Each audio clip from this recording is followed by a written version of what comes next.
இறைச்சி கொடுப்பேன் என்று சொன்னீரே, ஆடு மாடுகளை அவர்களுக்காக அடித்தாலும் அவர்களுக்கு போதுமா? சமுத்திரத்து மச்சங்களை எல்லாம் அவர்களுக்காக சேர்த்தாலும் அவர்களுக்கு போதுமா என்றார்.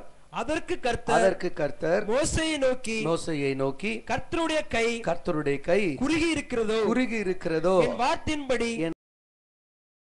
நடக்குமோ நடவாதோ என்று நீ இப்பொழுது காண்பாய் என்றார். கரந்தட்டி கர்த்தரை மகிமைப்படுத்தலாம். அல்லேலூயா, ஆமென். பாருங்க, ஜனங்க இஸ்ரவேல் ஜனங்கள் எகிப்திலிருந்து புறப்பட்டு எல்லாம் கவனிங்கம்மா, அப்புறமா குறிச்சுங்க, அணியாய் புறப்பட்டு வருகிறார்கள். அவர்கள் வரும்பொழுது கூடவே அந்நிய மக்களும் கூட கலந்து விடுகிறார்கள். இப்ப என்ன பார்த்தீங்கன்னா, இவங்க எங்களுக்கு சாப்பாடு இல்லை அப்படின்னு புலம்புகிறார்கள். கர்த்தர் வானத்தை திறக்கிறார், மன்னா வருகிறது.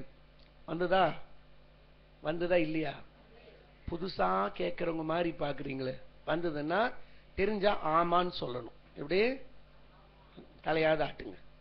மன்னா வந்துச்சா? வந்தது. சரி, இப்போ சாப்பாடு கிடைச்ச உடனே அடுத்து எதுக்கு ஆசைப்பட்டாங்க? கறி வேணும். அல்லேலூயா. என்ன வேணும்? கறி வேணும். ஞாயிற்றுக்கிழமை என்ன இருக்கோ இல்லையோ, நமக்கு என்ன வேணும்? கறி வேணும். ஜனவரி 1ஆம் தேதி கையில காசு இருக்க இல்லையே, என்ன வேணும்? கறி வேணும். நான் ஒரு நாள், எனக்கு சாம்பார் தான் பிடிக்கும். நான் வெஜிடேரியன் தான் அதிகமாக விரும்பி சாப்பிடுவோம். நாங்கள் எல்லாருமே அப்படிதான். அதுக்காக சாப்பிடாம இருக்க மாட்டோம், சாப்பிடுவோம். ஒரு நாள் எங்கள் அப்பா கூட வேலை செய்த அவருடைய நண்பர் ஒருவர் வந்தார். சாப்பாடு சாப்பிட்டுட்டு சாம்பார். அவர் கேட்டார், நான் அங்கிள் சாப்பிடுங்கன்னு. என்ன அப்படின்னு கேட்டார். சாம்பார் அப்படின்னு சொன்னேன். அவரு ரசம்னா விஷம், பருப்புன்னா வெறுப்பு, கறினா வெறியினார். எப்படி? ரசம்னா, பருப்புன்னா, கறின்னா அல்லேலூயா.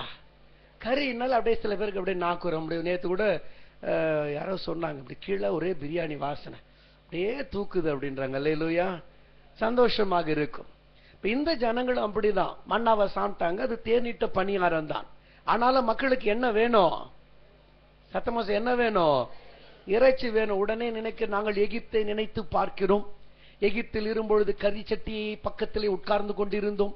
வெங்காயங்களை நினைக்கிறோம், பூண்டை நினைக்கிறோம், அதை நினைக்கிறோம், கீரைகளை நினைக்கிறோம், எல்லாத்தையும் நினைப்பாங்க. ஆமீன் சொல்லுங்க பார்க்கலாம். இப்போட உட்கார்ந்துகிட்டே வீட்டை நினைப்பாங்க சில பேர். அல்லேலூயா. அப்படி அதை நினைப்பாங்க. இங்க அப்படியே பார்த்துக்கிட்டே இருப்பாங்க, ஸ்கிரீனை பார்ப்பாங்க.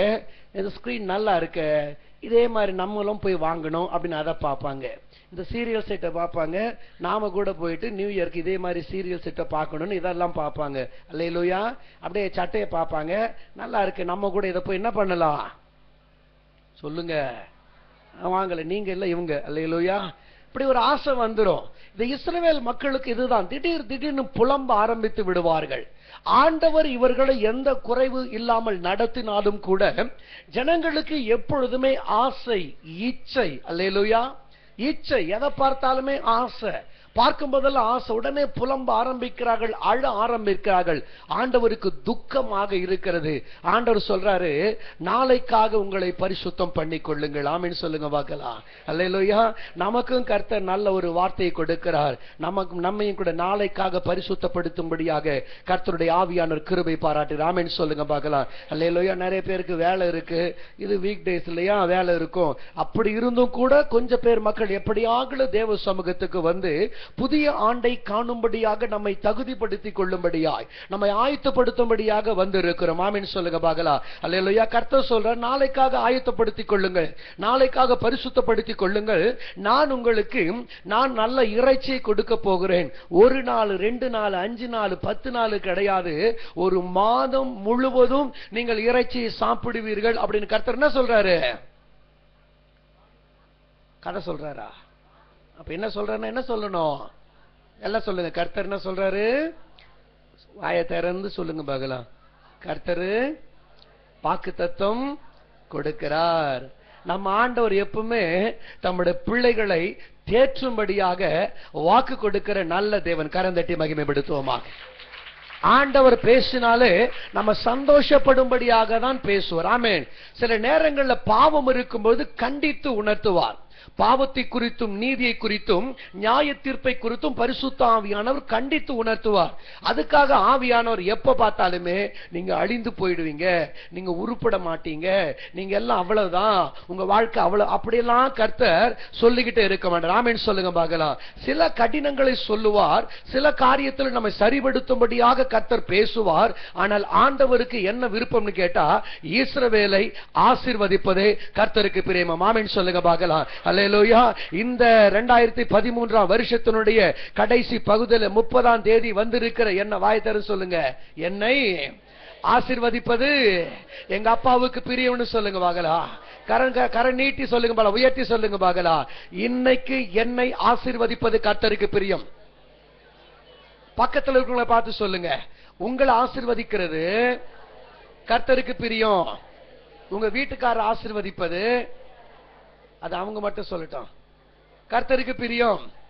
உங்க மனைவிகளை ஆசீர்வதிப்பது, கல்யாணம் ஆகாத பசங்களை சொல்லிடாதீங்க, அல்லேலூயா, கர்த்தருக்கு பிரியம். உங்க சொல்லுங்க, கை பிடிச்சு, உங்க தொழிலை ஆசீர்வதிப்பது கர்த்தருக்கு பிரியம். உங்கள் வாழ்க்கையை ஆசீர்வதிப்பது கர்த்தருக்கு பிரியம். உங்கள் சபையை ஆசீர்வதிப்பது கர்த்தருக்கு பிரியம். கரந்தட்டி கர்த்தரை மகிமைப்படுத்துங்க பார்க்கலாம். அல்லேலூயா. இது ஆண்டவருக்கு பிரியம். ஆண்டவருக்கு என்னெல்லாம் பிரியம். நிறைய பேர் சொல்லுவாங்க, கர்த்தர் தமக்கு பிரியமானவனுக்கு தூக்கத்தை கொடுக்கிறார், அதனால தான் நான் சர்ச்சில் வந்து தூங்கிட்டே இருக்கிறேன். அல்லேலூயா. ஆண்டவருக்கு என்னெல்லாம் பிரியம் தெரியுமா? என்னை ஆசீர்வதிப்பது கர்த்தருக்கு பிரியம். அல்லேலூயா. கர்த்தர் நம்மேல் பிரியமா, யாக்கோப்பின் மேல் பிரியமா இருந்தபடியினால் யாக்கோப்பினுடைய சிறை இருப்பை கர்த்தர் திருப்பினார். கரந்தடி கர்த்தரை மகிமைப்படுத்துவோமாக. ஆண்டவர் நம்மேல் பிரியமாக இருப்பாரையானால் நம்முடைய சிறை இருப்புகளை உடைக்கிறவராக இருக்கிறார்.